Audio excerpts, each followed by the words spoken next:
And on that very note, let's get right into all that's been unfolding for the big match tonight. As excitement builds for the high-voltage India-Pakistan T20 World Cup clash, cricket fever has taken a spiritual turn across the country.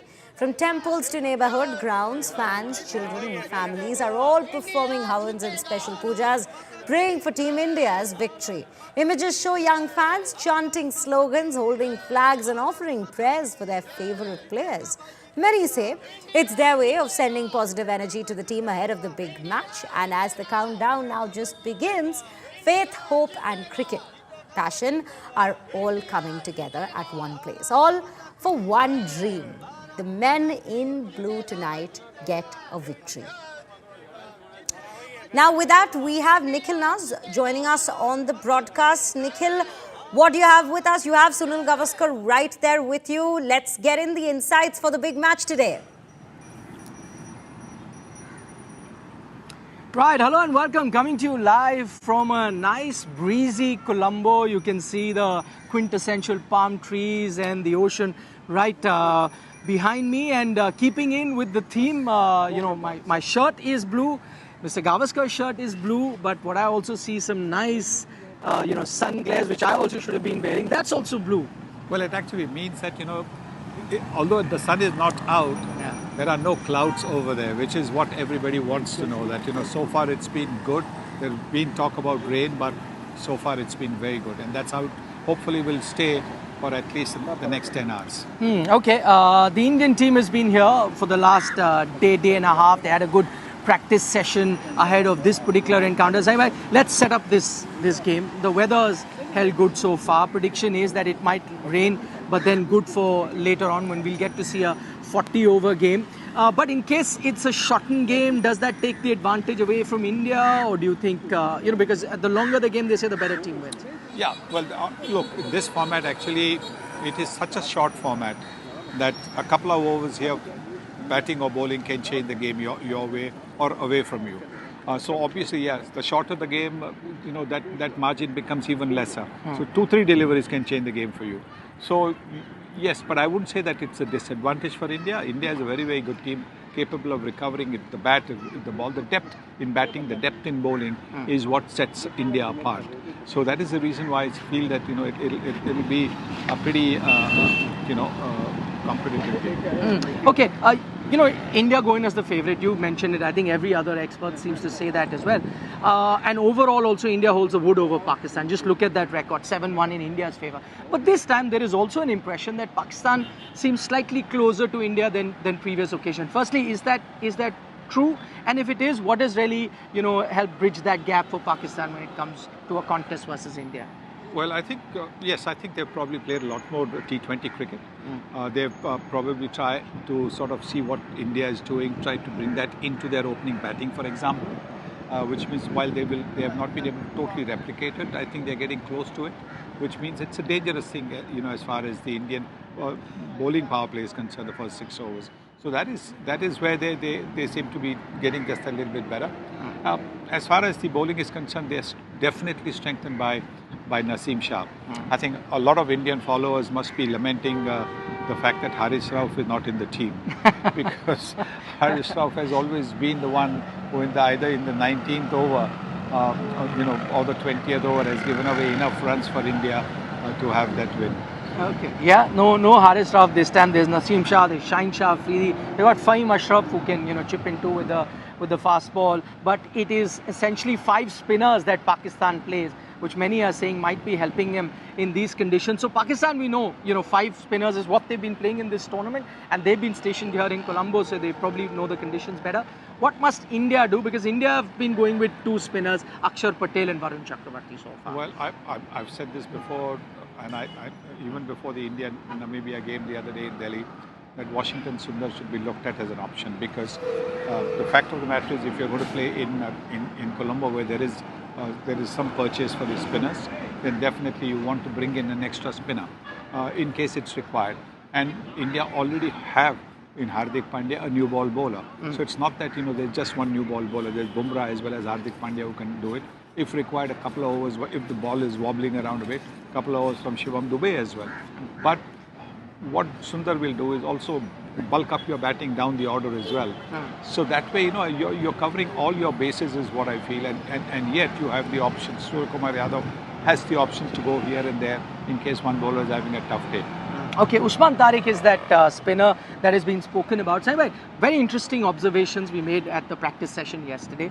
They had a club bowler who was kind of bowling with that sort of an action, and also Suryakumar Yadav was bowling in the nets, and he bowled exactly like that with a big pause and bowling to Abhishek and the likes. What does that tell you? One, is India preparing very well for that slightly unusual action, or do you think it was a bit of gamesmanship to let the opposition know as well that it's nothing unusual, we can handle it? Well, no, if it was nothing unusual, they shouldn't have done it at all, to be honest with you. They shouldn't have done it, because that way you're actually saying to the opposition, look, we're thinking about this bowler. No, you don't do it. You might have do it once in jest, one delivery in jest, for fun. But if you're going to have somebody who's going to come and bowl, you could say you're preparing, but why do you need to prepare for somebody who has not been a match winner, not been a game changer? He'll get a wicket or two. A spinner in this format of the game on long boundaries will get a wicket or two, because you are going to miss it, I think. But I think the media, everybody has made a little bit more of him. I could be proven wrong this evening. He might pick up a fifer or a four-fer and change the game. But psychologically, I think India should never have given the impression they're thinking about it. Because you talk about that psychological advantage, right? What should be India's approach? Be a bit. You talk about calculated aggression. I'm just talking about Usman Tariq. Calculated aggression, see him off a few deliveries, then take which balls to go. Or sometime what you do is, okay, this is the bowler you're talking about. From the word go, I want to disrupt his rhythm, maybe a couple of boundaries, and then he's going to panic because it's his first India-Pakistan game. Yeah, well, that's a crucial aspect. Look, he might have got wickets, but this is an India-Pakistan game, so he will be nervous as well. But if you do not know the variety that he has, then it makes sense for you to give yourself a couple of deliveries just to see where it is. Mind you, if the first delivery is a full toss, first delivery is a half pitcher, then you smash him. But if he's going to bowl length and maybe push him around for one or two, you will get a better idea.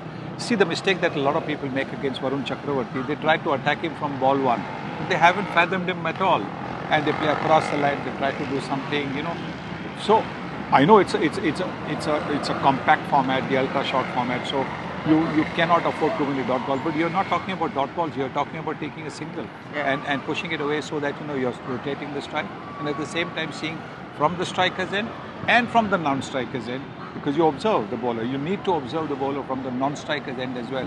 So that's your closest interaction with the bowler. No, he's just there. So you will be able to see what he's doing, what he's not doing. So that is smart cricket. India needs to play smart cricket. Okay, you talk about smart cricket. One trend we've seen in Sri Lanka in the matches that have happened at Premadasa SSC, that unlike a lot of Indian grounds where T20 cricket is all about slam bang cricket, in Sri Lanka you have to maximize power play, then consolidate a bit, and then accelerate towards the end. There is a rhythm to the batting. Is that what you'd want India to do as well? If they've got off to a great start, I just want them to keep going, because they've got the batting down the order. But if they've lost a couple of wickets in the power play, then you need to consolidate for maybe another 4 or 5 overs for the 10th over. Then the second half, then explode again. Say from the 12th over onwards, you start with the batting depth that you have, you start exploding, so you give yourself maximum runs on the board. Okay, it's this one is a tough question, because I'm going to ask you, the Indian batter to watch out for, but I'm looking at that Indian batting 1 to 8. I think on a given day, anyone can step up. But the conditions here. You've seen so much cricket here. The opposition. With that in mind, is it going to be a Ishan Kishan, Abhishek Sharma sort of a day that they blaze away and take India to a victory? Or you get a lower down the order, Hardik Pandya, Shivam Dubey sort of a day? You're missing out on Suryakumar Yadav. Yes. I think Suryakumar Yadav is going to be the key once again. Because he's just got that ability. He just got that ability to take the game away. We saw that in the first game against USA.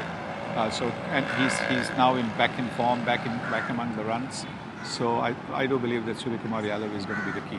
From Pakistan's point of view, Saibzada Farhan, I was taking a look at that. He's played 3 games versus India, 250s, 140. The only batter, dare I say, in international cricket who looked okay against Jasprit Bumrah. For India, is that the wicket? You get him and you kind of, gotten a big advantage? Yes. I think he could be the one who can make that impact in the first 6 overs of the power play.